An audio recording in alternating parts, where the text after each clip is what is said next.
Good morning everybody, welcome in my video. और आज की इस वीडियो लेक्चर में हम पढ़ने वाले हैं 8th क्लास की हिस्ट्री का एक चैप्टर जिसका नाम है weavers, iron smelters and factory honours.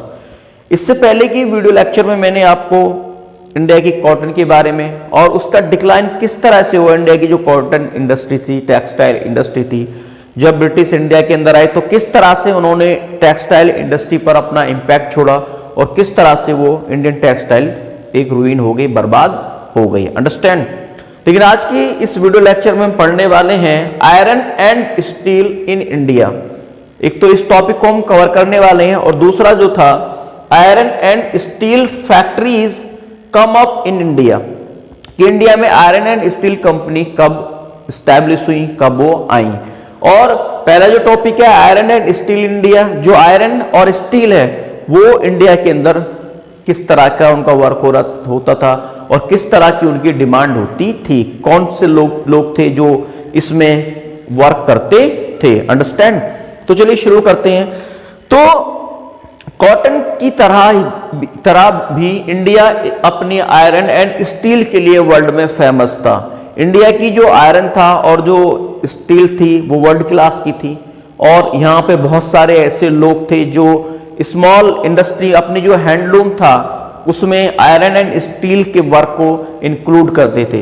Means इन सब वर्क को कर आयरन एंड स्टील का वर्क कर वो अपनी लाइवलीहुड को चलाते थे, अपनी जो लाइफ है उसको सरवाइव करते थे। तो इंडिया के बहुत सारे ऐसे लोग थे अर्बन एरियाज में भी और रूरल एरियाज में भी जो आयरन एंड स्टील का जो वर्क था उसको वो करते थे। अंडरस्टैंड।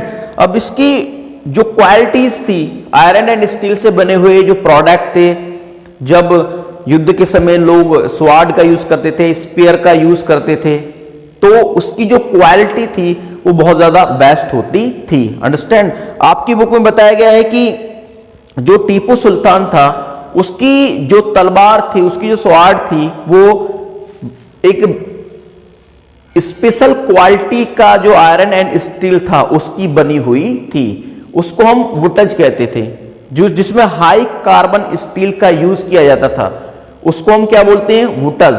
तो ऐसा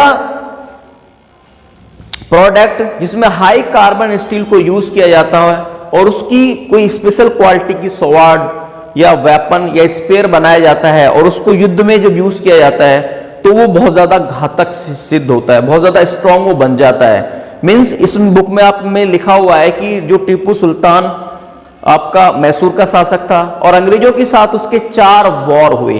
तो लास्ट जो वॉर था अंग्रेजों के साथ जब उसको हुआ 1799 में, तो वो युद्ध में मारा गया और उसके हाथ में उस समय एक तलवार थी, एक स्वॉर्ड थी।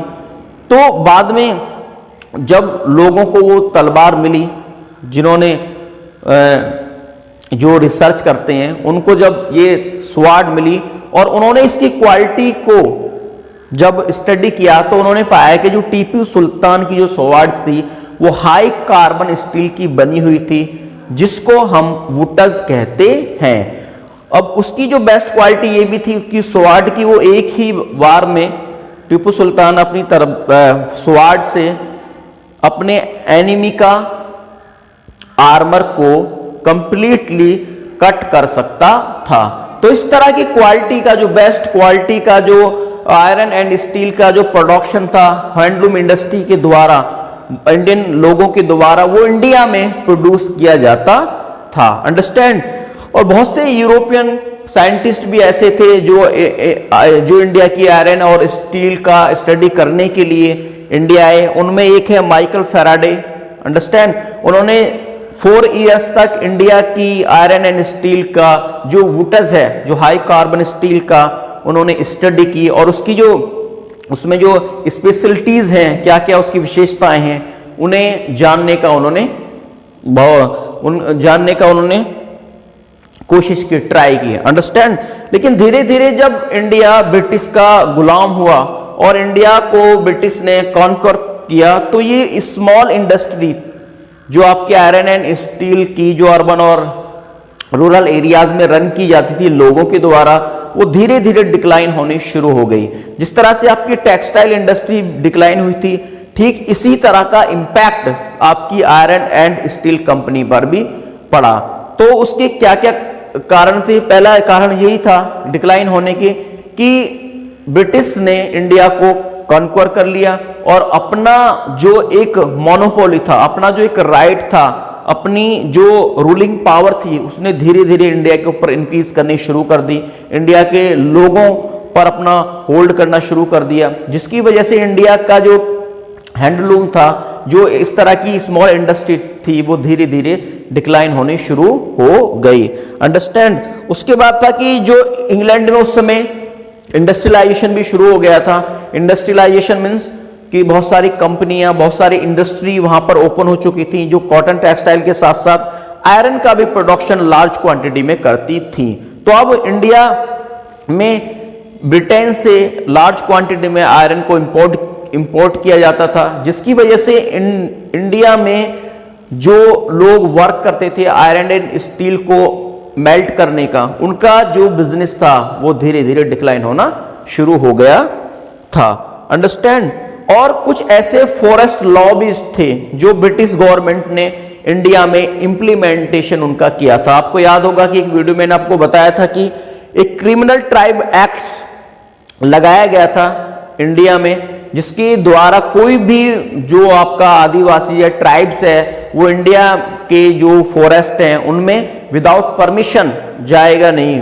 यदि उसको कोई चीज फॉरेस्ट से लेनी है तो फर्स्ट ऑफ ऑल वो क्या करेगा, परमिशन लेगा ब्रिटिश गवर्नमेंट के जो वहां पर ऑफिसर्स हैं, और उसके बाद वो फॉरेस्ट में जितनी भी रॉ मटेरियल है या उसकी डेली लाइफ को सरवाइव करने के लिए जो भी चीज उसको चाहिए, तब जाके वो उसको गेट करेगा। तो ये एक लॉ आया था 1871 में, इसको क्रिमिनल ट्राइब एक्ट्स के नाम से हम जानते हैं। और जब ये एक्ट आया तो कंप्लीटली प्रोहिबिट कर दिया गया कि जितनी भी ट्राइब कम्युनिटी थी या अदर जो लोग थे वो फॉरेस्ट में नहीं जाएंगे। तो जो हिल्स होती हैं वो फॉरेस्ट में ही पाई जाती हैं, और उन हिल्स के अंदर ही आपका जो आयरन है वो बेस्ट क्वालिटी का मिलता है, और वहीं से लोग आयरन को लेके आते थे अपनी टोकरियों में, बास्केट में, और उसको लाकर अपनी जो भट्टियों में उसको मेल्ट करने का काम करते थे, और फिर उसको मेल्ट कर कर कुछ जो वैल्यूएबल थिंग्स थी, जो वेपन थे, उनको वो बनाते थे और उसको सेल करते थे।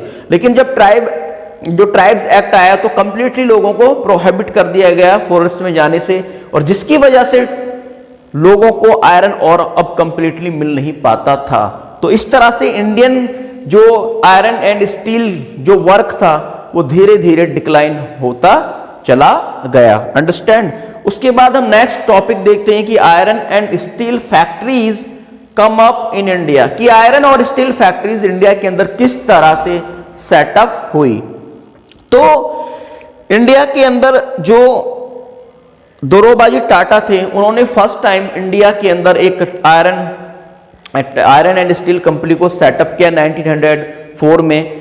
वो एक अमेरिकन जो चार्ल्स वेल्ड थे, एक जियोलॉजिस्ट थे, उनके साथ इंडिया की सर्वे कर रहे थे, इंडिया का दौरा कर रहे थे जो आपके दोरोबाजी टाटा थे, और वो चाहते थे कि इंडिया के अंदर जो हाई क्वालिटी का जो आयरन मिलता है उसको लेकर वो वर्क करें, और इंडिया के अंदर एक अच्छी एक बेस्ट क्वालिटी की जो कंपनी वो आयरन एंड स्टील की सेटअप करें। तो उसी को लेकर वो आयरन, बेस्ट क्वालिटी का जो आयरन मिलता है उसकी सर्च में वो वन प्लेस से अनदर प्लेस जा रहे थे, और फाइनली वो एक जो गांव है वहां पर पहुंचे, और उन्होंने देखा कि कुछ ऐसे लोग हैं या वुमेन्स हैं जो आयरन ओर को अपनी टोकरी में भरकर लेके आ रहे हैं। तो जब उन्होंने पूछा कि ये जो आयरन ओर है ये आपको कहाँ मिला, तो लोग उनको एक रजहरा हिल्स है वहां पर ले गए, और रजहरा हिल्स पर उस तरह का जो आयरन ओर मिलता था। तो जब दोरोबाजी टाटा ने और जो चार्ल्स वेल्ड ने उस पहाड़ी को देखा, उसकी स्टडी की, तो उनको लगा कि ये बेस्ट क्वालिटी का जो आयरन ओर यहाँ पर मिलता है, तो क्यों ना यहाँ पर हम एक टाटा यानी एक आयरन और स्टील जो कंपनी है उसको सेटअप किया जाए, ताकि बेस्ट क्वालिटी का प्रोडक्शन हम कर सकें। लेकिन आयरन एंड स्टील के प्रोडक्शन के लिए हमें लार्ज क्वांटिटी में वाटर की आवश्यकता होती है। तो फिर वो उन्होंने वाटर की वहां पर सर्च की, तो उन्होंने पाया कि यहाँ पर आसपास में वाटर नहीं है। तो फिर उन्होंने दूसरे एरिया में उसी रीजन के अनदर एरियाज में वो जाकर जो बेस्ट क्वालिटी का आयरन ओर है उसको उन्होंने सर्च करना शुरू किया और लास्ट में उनको वो आयरन ओर मिल गया। और जो रिवर थी सुवर्ण रेखा रिवर, उसके बैंक पर उन्होंने अपनी जो कंपनी थी उसकी एस्टैब्लिशमेंट कर दी। अंडरस्टैंड। तो इस कंपनी को Tata iron and steel company के नाम से जाना गया। ठीक है। 1907 में इस कंपनी को सेटअप किया गया और 1912 में इस कंपनी ने आयरन एंड स्टील का जो प्रोडक्शन था वो शुरू कर दिया। लेकिन इंडिया के अंदर लार्ज क्वांटिटी में जो आयरन एंड स्टील था वो इंपोर्ट किया जाता था ब्रिटेन से। जो उस समय इंडिया हमारा ब्रिटिश का गुलाम था, तो जो भी डेवलपमेंट यहाँ पर होता था, किसी कंपनी का सेटअप करना है या उस समय रेलवे को की बोगीज बनाने के लिए, उसके डिब्बे का बनाने के लिए, रेल बिछाने के लिए जो भी हमें आयरन की आवश्यकता पड़ती थी वो सब इंग्लैंड से इंपोर्ट किया जाता था। तो लार्ज क्वांटिटी में लोग इंग्लैंड से वो चीज़ें इंपोर्ट करते थे, आयरन ओर को, आयरन ओर से बने हुए जितने भी प्रोडक्ट थे उनको। लेकिन फाइनली 1914 में वर्ल्ड वार शुरू हो गया। तो वर्ल्ड वार शुरू होने से जो ब्रिटेन के अंदर जो आयरन का लार्ज क्वांटिटी में प्रोडक्शन होता था वो धीरे धीरे स्लो होता चला गया। अब ब्रिटिश गवर्नमेंट को इंडिया की जो कंपनी थी जो दोरोबाजी टाटा के द्वारा ओपन की गई थी उस पर डिपेंड होना पड़ गया। तो इंडिया के अंदर होने वाला जितना भी वर्क था उसका ऑर्डर, प्लस उनको अपने युद्ध के लिए जितना भी एम्यूनेशन और वेपन बनाने के लिए जो आयरन चाहिए था उस सब का ऑर्डर वो टाटा आयरन इस जो कंपनी थी दोरोबाजी टाटा के द्वारा जो स्टैब्लिश की गई थी उसको ब्रिटिश गवर्नमेंट ने दे दिया। तो इससे बेनिफिट ये हुआ कि इंडिया के अंदर लार्ज क्वांटिटी में आयरन एंड स्टील का प्रोडक्शन किया जाने लगा और दोरोबाजी टाटा को अपना प्रोडक्शन शुरू करने के 2 साल बाद ही ग्रेट ऑर्डर की डिमांड उनको आने लगी और उन्होंने लार्ज क्वांटिटी में अर्निंग शुरू कर दी। अंडरस्टैंड। तो इसके बाद जब वर्ल्ड वार बढ़ता चला गया और धीरे धीरे टाटा जो टिस्को थी Tata iron and steel company, उसके पास ब्रिटिश गवर्नमेंट की डिमांड आती रही कि उनको और लार्ज क्वांटिटी में आयरन की डिमांड है।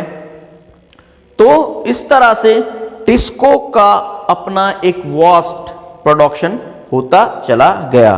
तो इस तरह से इंडिया के अंदर जो first iron and steel company थी वो स्वर्ण रेखा के जो बैंक है, जो रिवर है, उस बैंक पर स्टैब्लिश की गई दोरोबाजी टाटा के द्वारा।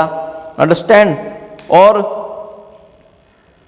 इसको हम टिस्को के नाम से जानते हैं। टिस्को का जो फुल फॉर्म होती है वो होती है Tata iron steel company. Understand. तो इस तरह से इंडिया के अंदर first time iron and steel company को फैक्ट्री को ओपन किया गया। Date is the clear.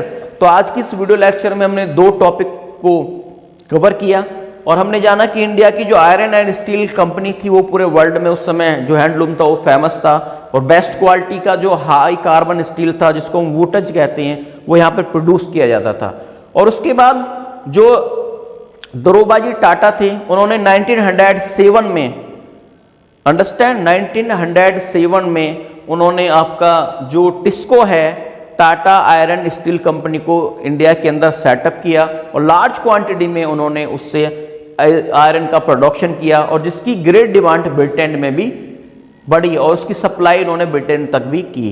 तो डेट इज अ क्लियर। आज के इस वीडियो लेक्चर में बस इतना ही। मैं आपसे मिलता हूं नेक्स्ट वीडियो में, तब तक के लिए गुड बाय।